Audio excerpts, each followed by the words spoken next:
One of the mistakes a lot of people make in thinking about Jesus is that he came to undo the Old Testament, to start with a blank slate. The New Testament, they reason, is exactly that, new.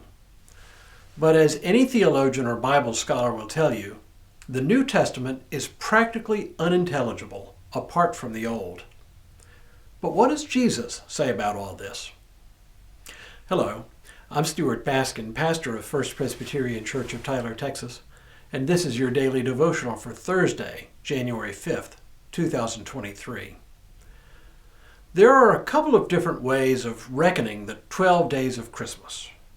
One school of thought is that Christmastide begins not on December 25th, but on December 26th, and includes the Epiphany on January 6th. The other school of thought, the one to which I subscribe, is that the season of Christmas begins on Christmas Day and ends on the day before Epiphany, today. During much of this Christmas season, then, I have been talking about the mystery of the Incarnation by asking the question, why did Jesus come among us? Why did God send his Son in the first place? And I'm turning to Jesus in his own words to tell us some of the reasons why.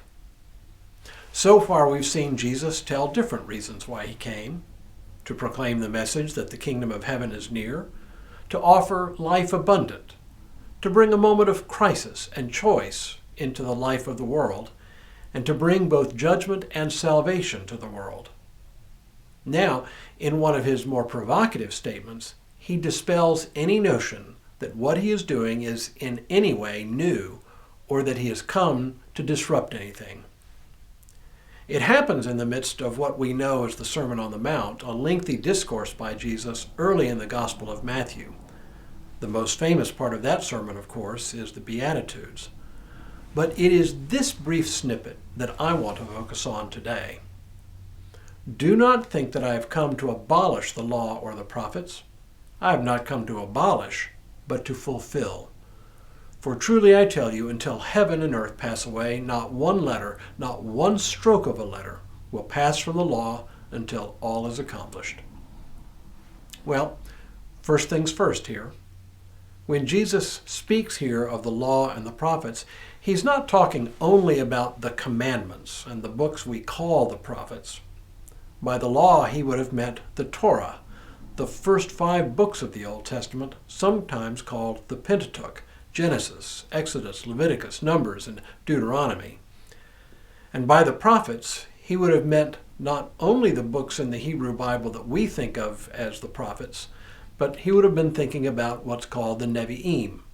They include not only those books that we think of as prophets, Isaiah, Jeremiah, Ezekiel, and such, but some books that we think of as history: Joshua, Judges, 1st and 2nd Samuel, 1st and 2nd Kings. So then why is this important, and what does it mean? In the first place, it means that the reason Jesus came to live among us is in full and complete continuity with what we learn about God and about God's ways in the world in the Old Testament. That is the most broad brushstroke way to put it. His reason for coming doesn't amount to a sort of mid-course correction on God's part, as some apparently believe. And I think this is profoundly true.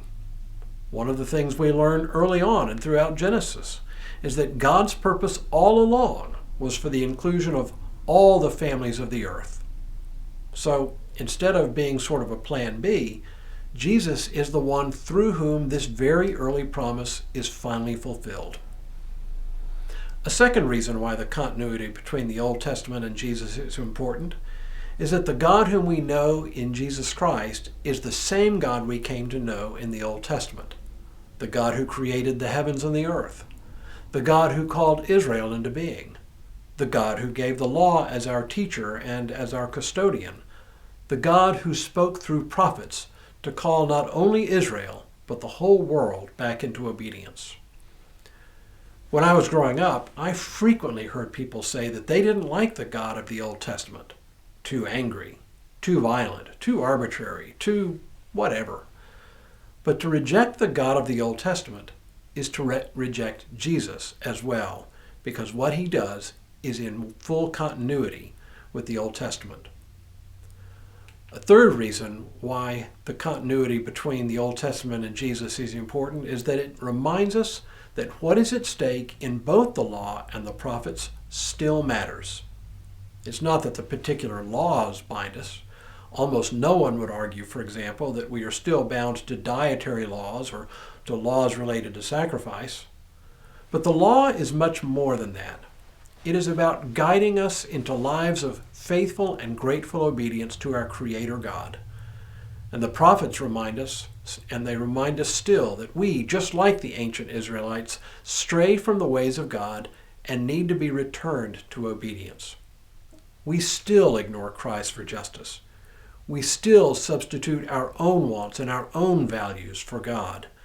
We still practice ever new forms of idolatry, and we need to hear once again the prophets in our own time. Jesus didn't come to void the law and the prophets. He came to fulfill them, to remind us that they continue to matter even now. Tomorrow, let's talk about Epiphany. But for now, may God continue to bless you and keep you in all that you do this day and in all the days ahead.